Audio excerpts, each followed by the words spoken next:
Io Sky kalahkan Rhea Ripley dan menjadi World Champion yang baru. CM Punk hajar John Cena, The Rock, dan Seth Rollins di Raw hari ini. John Cena buka suara tentang keputusannya jadi heel. Dan masih banyak lagi. Selamat datang di Extra News, di mana kita akan bahas berita dan rumor terkini tentang WWE. Io Sky kalahkan Rhea Ripley dan menjadi World Champion yang baru.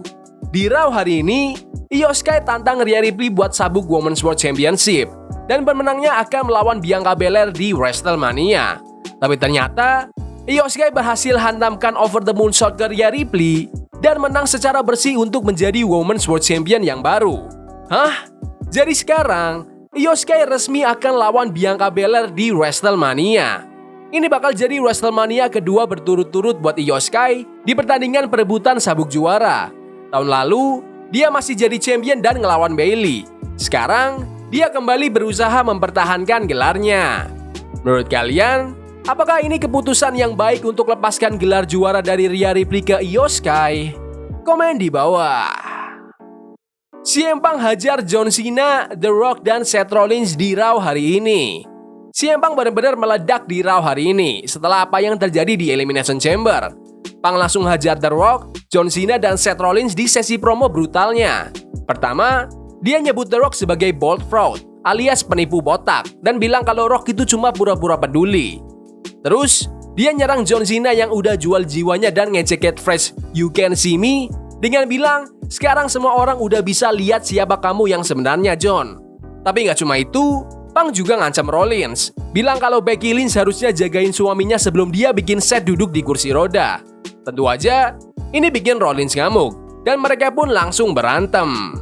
Dan dijadwalkan untuk tanding di dalam Steel Cage di Raw minggu depan. Menurut kalian, siapa nih yang bakal jadi lawannya CM Punk di WrestleMania? Komen di bawah. John Cena buka suara tentang keputusannya jadi heel. Kejadian yang bikin shock ini terjadi pas Elimination Chamber. Cody jelas-jelas nolak buat bergabung sama The Rock, dan tiba-tiba John Cena nge-low blow dia. Cena langsung lanjut ngehajar Cody, dan di closing show, kita semua kayak, what the fuck? Nah, Cena akhirnya buka suara, tapi tetap dengan gaya misteriusnya. Di X, dia nge-post sesuatu yang kayaknya nunjukin motivasinya. Punya disiplin buat ngelakuin yang harus dilakukan, bahkan kalau kamu sendiri nggak ngerasain itu. Dari sini sih kayaknya Cena ngerasain dia terpaksa ngelakuin ini buat tujuan yang lebih besar. Mungkin buat The Rock atau Cena punya rencana sendiri. Yang jelas, The Rock dari awal udah ngincer jiwa Cody Rhodes. Cody nolak dan akhirnya Cena yang disuruh buat ngehajar Cody. Dan kalau kalian ingat, Cena pernah bilang di wawancara tahun lalu kalau dia turn heel, dia bakal bener-bener beda secara karakter dan mungkin suatu hari bakal balik jadi babyface lagi. Jadi, ini ternyata udah direncanain dari lama. Menurut kalian, apakah John Cena bisa kalahkan Cody Rhodes di WrestleMania? Komen di bawah. The Final Boss itu bukan heel dan bukan babyface. The Rock belakangan ini kayak ngasih sinyal yang campur aduk banget ya. Kadang dia asik nyanyi bareng penonton waktu ngumumin host WrestleMania, terus di NXT malah bercanda-bercanda sampai nemplok bokongnya Ethan Page. Tapi di sisi lain, dia juga punya sisi gelap yang serem banget. Ingat kan pas dia coba bikin Cody Rhodes menjual jiwanya ke dia, terus tiba-tiba malah nge-turn in John Cena jadi heel dalam salah satu momen paling gila di sejarah WWE. Nah, pas di konferensi pers setelah Elimination Chamber, ada yang nanya ke The Rock nih, sebenarnya The Final Boss ini babyface atau heel sih? Dan jawabannya, ya nggak bisa dikotakin gitu aja katanya. Karakternya tuh nggak terikat sama aturan klasik wrestling. The Rock bakal ngelakuin apapun yang perlu dia lakuin saat itu juga. Kadang ngumumin WrestleMania, kadang nyanyi bareng penonton. Aku ngerasa kalau dibilang heel atau babyface tuh terlalu ngebatasin. Final Boss tuh banyak hal. Bisa heel, bisa babyface, tapi juga nggak terikat sama aturan lama dunia wrestling. The Rock juga bilang dia udah sampai di titik karir di mana dia bebas ngomong apapun yang dia mau. Kalau lagi mood bercanda, dia bercanda. Kalau tiba-tiba pengen marah-marah suruh penonton diem, ya dia bakal lakuin. Itu bagian dari karakter Final Boss yang nggak bisa dikekang. Dan malam itu, dia berhasil bikin momen yang gila bareng Travis Scott, Cody Rhodes, dan tentunya John Cena yang tiba-tiba malah ikutan ngebantai Cody. Menurut kalian, apakah kalian suka dengan karakter The Final Boss atau itu terlalu berlebihan? Komen di bawah. Reaksi R-Truth tentang John Cena turn heel. John Cena turn heel ini bukan cuma bikin fans kaget, tapi juga bikin hati R-Truth hancur. Truth sampai curhat di sosial media kayak, "Terus gimana sama C-Nation? Gimana sama fans? John, kamu beneran bilang persetan anak-anak kecil gitu?" Truth dari dulu emang ngefans berat sama Cena, bahkan sering ngeparodiin dia. Jadi lihat idolanya sendiri berubah gini pasti bikin dia shock banget. The Rock juga akhirnya bahas heel turn Cena di konferensi pers Elimination Chamber. Dan menurut dia, ini salah satu momen terbaik dalam sejarah wrestling. Sebagai entertainer, entah di wrestling, film, TV, apapun itu, kita hidup buat momen kayak gini. Momen yang bisa nyentuh penonton. Malam ini di depan 38.000 orang di Toronto, kita semua nggak tahu bakal ada kejadian apa. Mungkin ada yang nebak, tapi kebanyakan orang shock banget. Aku udah lama di bisnis ini, aku tumbuh di wrestling, dan menurutku, malam ini berdiri sejajar sama momen-momen ikonik lain di sejarah WWE. Dan aku setuju banget, heel turn Cena ini bukan cuma mengejutkan kita semua, tapi juga bikin kita penasaran banget ke depannya bakal gimana.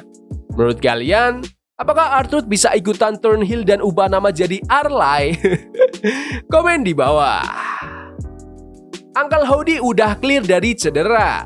Bo Dallas, yang juga abang kandung dari almarhum Bray Wyatt, sempat absen lama gara-gara cedera yang gak diungkap detailnya.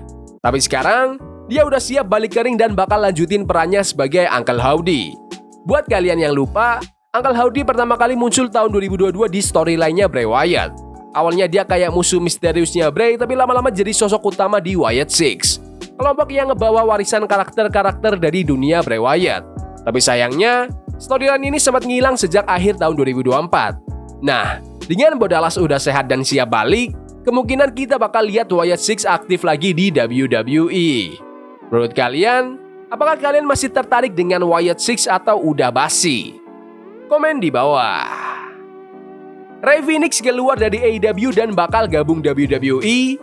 Tanggal 3 Maret kemarin, Mike Johnson dari PW Insider dan beberapa media lainnya ngelaporin kalau Fenix sudah dihapus dari roster AEW. Nah, Dave Meltzer dari Wrestling Observer juga bilang kalau kemungkinan besar Fenix bakal langsung ke WWE secepatnya. Dan sekarang, laporan terbaru dari Sunrise App ngasih update kalau Fenix udah 100% bebas kontrak dari AEW. Awalnya banyak yang nyangka kontraknya masih bisa diperpanjang karena dia sempat cedera, tapi ternyata dia udah nggak ada ikatan sama AEW lagi. Dan yang lebih gila lagi, merchandise WWE buat Phoenix udah mulai disiapin. Menurut Sep, WWE udah siap-siap nerima Phoenix dan ini udah jadi keputusan yang gak bisa diganggu-gugat. Bahkan kreatif WWE udah nyiapin ide buat dia biar langsung gas di main roster. Dan yang lebih seru, dia kemungkinan besar bakal debut bareng Penta. Seperti yang kita tahu, Penta duluan cabut dari AEW dan debut di WWE bulan Januari lalu. Sekarang, kalau benar Phoenix masuk juga, berarti kita bakal lihat Lucha Bros reuni di WWE. Menurut kalian, apakah Rey Fenix perlu tag team dengan Penta atau sama-sama berkarir solo aja? Komen di bawah. Ya udah gitu aja video berita hari ini. Jangan lupa like dan subscribe ke channel ini karena aku pengen 10.000 subscriber sebelum WrestleMania. Tolong bantu. Yes boy, see you. Love is a game we play incognito. Forbidden fire on Nico. Bunny for love.